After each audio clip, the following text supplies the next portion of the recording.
هذا القرآن يوحدنا لطريق الخير يوجهنا الله تعالى أنزله ورسول الله معلمنا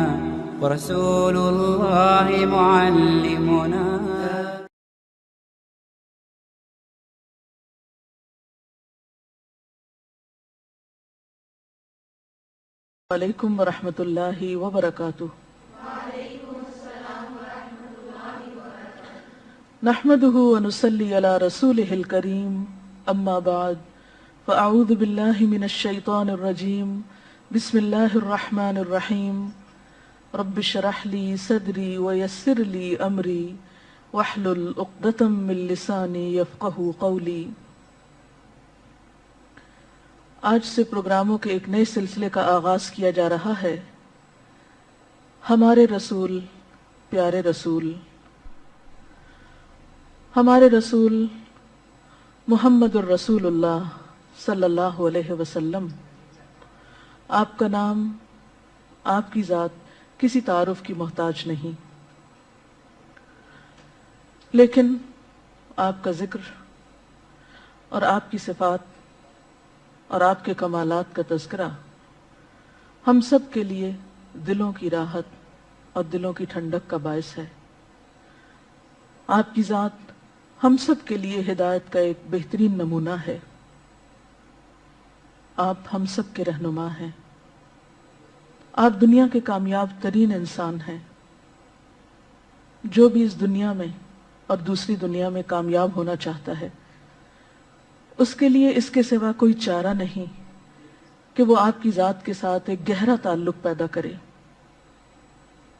آپ کی سیرت کا مطالعہ بار بار کرے اور ہر بار اس میں اپنی رہنمائی کے لیے، اپنے فائدے کے لیے سنہرے اصول اور خوبصورت باتیں لیتا چلا جائے۔ آپ صلی اللہ علیہ وسلم وہ ہستی ہیں جنہیں اللہ سبحانہ و تعالی نے رحمت للعالمین کہا، تمام جہان والوں کے لیے رحمت بنا کر بھیجا گیا آپ کو۔ آپ پر دین یعنی انسانیت کے نام ہدایت کا پیغام مکمل ہوا۔ ہدایت کا یہ سلسلہ جو پہلے انسان یعنی حضرت آدم علیہ السلام سے شروع ہوا، وہ پہلے انسان بھی تھے اس زمین پر اور پہلے پیغمبر بھی تھے، وہ سلسلہ آپ کی ذات پر آ کر مکمل ہوا۔ آپ خاتم النبیین بھی ہیں، آپ کے بعد کوئی نبی نہیں، کوئی رسول نہیں، کوئی پیغمبر نہیں۔ اللہ سبحانہ و تعالی نے اس دنیا میں انسان کو پیدا کر کے بے سہارا اور بے یار و مددگار نہیں چھوڑ دیا کہ وہ خود ٹھوکریں کھا کر سیدھا رستہ تلاش کرے۔ اسے کیا کرنا چاہیے اور کیا نہیں کرنا چاہیے، کیا درست ہے اور کیا غلط ہے، کیا حق ہے اور کیا باطل ہے، کیا سچ ہے اور کیا سچ نہیں، ان سب چیزوں کا فرق اور پہچان کے لیے اس نے ہمارے لیے رسول اکرم صلی اللہ علیہ وسلم کی ذات کو معیار بنایا۔ آپ صلی اللہ علیہ وسلم مکہ میں مبعوث کیے گئے۔ مکہ کی آبادی حضرت ابراہیم علیہ السلام کی آمد سے ہوئی۔ جب اللہ کے حکم سے ابراہیم علیہ السلام نے اپنے بیوی اور بچے کو یہاں لا بسایا۔ یہ جگہ بالکل ایک بے آب و گیاہ وادی تھی، جہاں نہ پانی تھا نہ سبزہ تھا اور زندہ رہنے کے لیے کوئی اور سر و سامان نہ تھا، لیکن معجزانہ طور پر اللہ سبحانہ وتعالی نے ان کے رہنے کے لیے زمزم کی شکل میں پانی کا بندوبست فرمایا، جو کہ اللہ کی قدرت کا ایک نشان ہے، آج بھی دنیا میں ایک معجزے کی شکل میں موجود ہے۔ ابراہیم علیہ السلام نے اپنے بیٹے اسماعیل علیہ السلام کے ساتھ مل کر اللہ کا گھر تعمیر کیا، یعنی بیت اللہ شریف، جسے ہم خانہ کعبہ بھی کہتے ہیں۔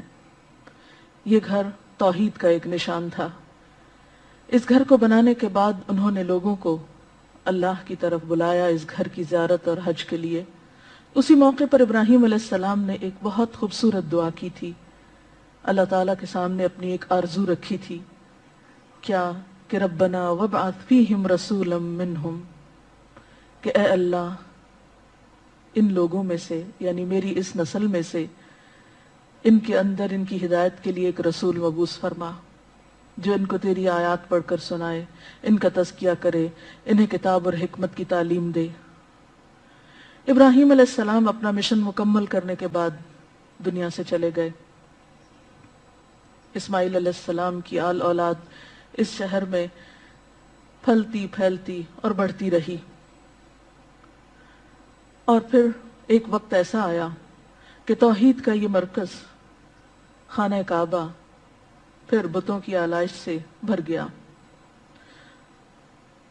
2500 سال بعد آپ کی دعا قبول ہوئی۔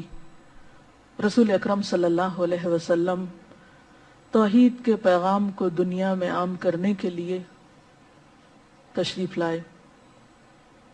آپ نے آ کر لوگوں کو ایک اللہ کی عبادت کی طرف بلایا، اس لیے کہ باقی سب تو مخلوق ہیں،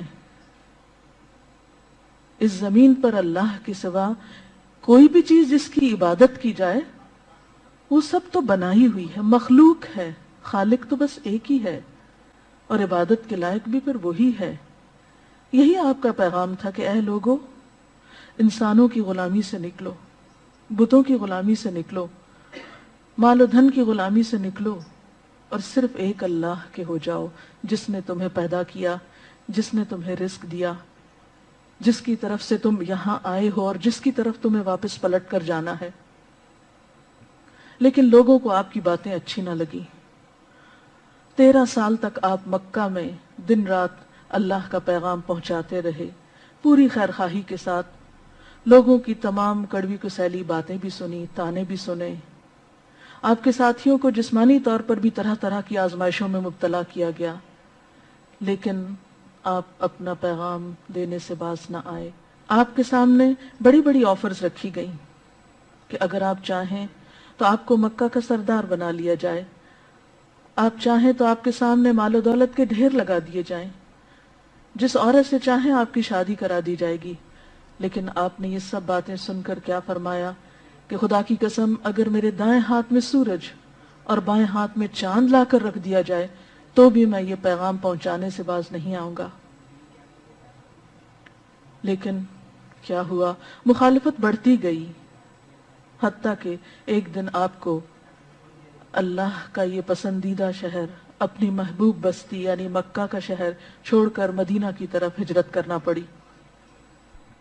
آپ نے اللہ کی خاطر سب کچھ چھوڑا، مدینہ تشریف لے گئے، اور پھر دیکھیے آپ کے حسن اخلاق، عزم اور ارادے کی بلندی اور اللہ کی بے پناہ مدد، اس کی وجہ سے آپ صرف 7 سال کے بعد دوبارہ فاتح کی حیثیت سے مکہ مکرمہ میں داخل ہوئے اور بغیر خون بہائے اس جگہ کو فتح کر لیا، اور اللہ کے اس گھر کو یعنی خانہ کعبہ کو ہمیشہ کے لیے بتوں سے پاک کر دیا۔ پھر ہم دیکھتے ہیں کہ آپ صلی اللہ علیہ وسلم نے اپنی جان کے دشمنوں کو معاف کر دیا۔ آپ کے ساتھ جس نے جو بھی زیادتی کی تھی، جب اس نے معافی مانگی تو آپ نے سب سے درگزر کیا اور سب کو معاف کر دیا، اور یوں محبتوں کا سلسلہ، رحمت و شفقت کا سلسلہ آگے بڑھتا گیا۔ آج کے پروگرام کا وقت